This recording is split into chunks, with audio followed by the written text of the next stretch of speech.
So let's talk about regulations.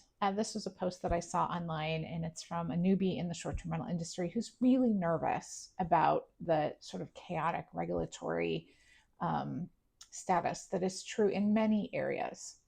And as somebody who, as the president of the Michigan Short Term Rental Association, I am dealing with a rather chaotic regulatory um, ecosystem around short-term rentals in my state, and I think that is true in many states.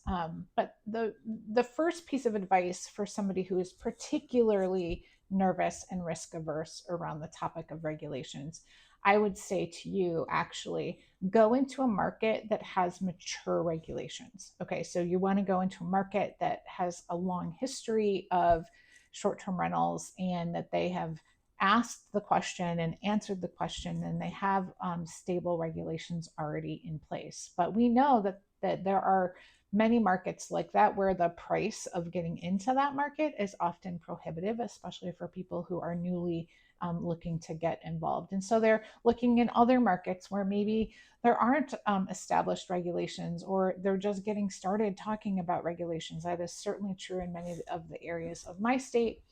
And so, how do you navigate that risk? And, I like to think a little bit about this, like putting money into a stock, right? Like you're going to evaluate the risk and you're going to evaluate your risk tolerance around this risk in making that decision.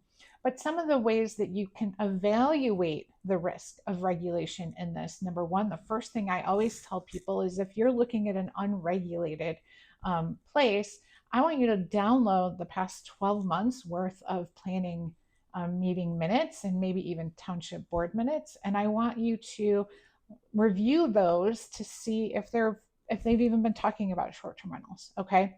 And if you're an AI user, which I certainly am, you could just feed those meeting minutes into an AI bot like ChatGPT and ask it to let you know if they're talking about anything at all related to short-term rentals or transient stays or things like that.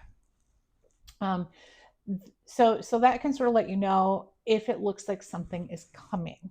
Okay. You can call the township clerk and ask the question, but I should warn you, they are legally not allowed to tell you if that you can't do something if it's not codified in code. And it could be that they're intending at some point to do something, but if you've already reviewed the meeting minutes, you should have a pretty clear go of that. The next thing that you need to do, though, is you need to look at condos and HOAs. If you're looking to go in a community like that, that's an additional layer of regulation that is potentially going to limit or restrict your ability around short-term rental. I personally, borrowing from a couple of my past mentors in the industry, would not invest in a short-term rental in a place that had an HOA or was a condo unless it was purpose built for that. So there are certainly communities in different areas, typically in areas where there's a lot of short-term rentals, where they welcome short-term renting with open arms. Okay. The other place that you have to make sure, though, and it depending on your community, this may be a little bit different, but you also want to make sure you don't have restrictions in your deed around it as well. So ultimately, this is going to be a lot about doing your best to understand what is the current climate around short-term rentals in the area. And another tip that I often give people is how dependent is that area on having this economic capability for its residents. So I have, again, through the work that I do with MiSTRA, I have talked to township leaders who have said, look, we have many community members who likely would be homeless if they couldn't rent out parts of their home in a room for rent situation, or if they couldn't, rent out their home. And so they're very sensitive to the need that some of their residents have, and they want to be respectful of that. And so that, I think, is another helpful way to assess the risk that if regulations do come, that they likely would be friendlier to those who are short-term renting. If the risk is keeping you up at night, then either go somewhere where there's not a lot of risk because they've got very established short-term rental regulations, or find a different way to approach it. if you can buy a home that would cash flow as a short-term rental or a long-term rental, that feels like a good option too, right? So always have a plan B. I personally did buy one property where it would never cash flow as a long-term rental, right? So plan B was we would sell. So, these are the ways that we mitigate the risk around regulation.